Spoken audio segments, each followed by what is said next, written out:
अहिल्यानगर आणि यवतमाळमध्ये एटीएसने 21 ठिकाणी छापे टाकले। फुटबॉल क्लबच्या नावाखाली चालणाऱ्या कट्टरतावादी नेटवर्कचा पर्दाफाश पोलिसांनी केलाय। युवकांच्या खेळाच्या बहाण्याने केरळ आणि बंगालमधील कट्टरतावादी छावण्यांमध्ये त्यांना पाठवलं जात असल्याची माहिती समोर आली आहे। एटीएसच्या 20 पथकांनी यवतमाळच्या उमरखेड आणि पुसदच्या वसंतनगर भागामध्ये छापे टाकले। पहाटे 3 पासून दुपारी 12 वाजेपर्यंत पुसदच्या वसंतनगर परिसरामधल्या घरांमध्ये ही छापेमारी सुरू होती। पुसद आणि उमरखेड या भागामधील काही तरुण हे कट्टर धर्मांध आणि देशविरोधी कारवायांमध्ये सक्रिय सहभागी असल्याची माहिती एटीएस आणि सुरक्षा यंत्रणांना मिळाली। या छापेमारीमध्ये कागदपत्र, मोबाईल आणि इतर डिजिटल डिव्हाइसची तपासणी करण्यात आली। यामधून फुटबॉल क्लबच्या नावाखाली युवकांचं ब्रेन वॉशिंग सुरू असल्याचे धागेदोरे पोलिसांच्या हाती लागले आहेत।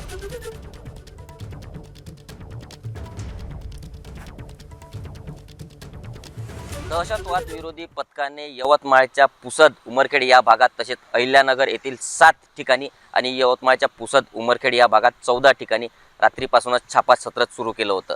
नेमकं पुसद उमरखेड भाग जर पाहिला तर निजामाला अटॅच असलेला हा भाग होता आणि त्या ठिकाणी जर कट्टर धर्मांध विरोधी कारवाया या ठिकाणी यापूर्वीही उघडकीस आले आहेत।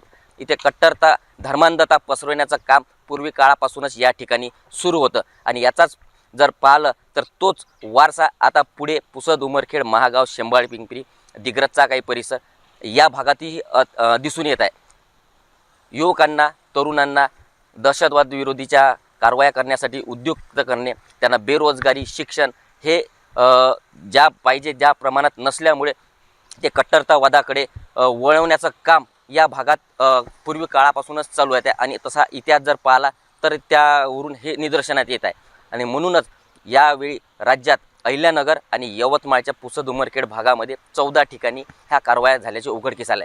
नेमकी ही माहिती गोपनीय जरी असली तरी या ठिकाणी मिळालेल्या डिव्हाइसवरून जर पाहिलं तर युवकांना या देशविघातक कारवायामध्ये ओढण्याचं काम आमिष देऊन करण्यात येत आहेत आणि म्हणूनच जर आता ही गोपनीय पद्धतीने या ठिकाणी छापासत्र टाकून काही जणांची चौकशी करण्यात आली आहे। पुढे तपासात नेमकं काय कारण आहे हे पुढे येणारच आहे। निलेश फाळके, एबीपी माझा, यवतमाळ। एबीपी माझा, उघडा डोळे बघा नीट।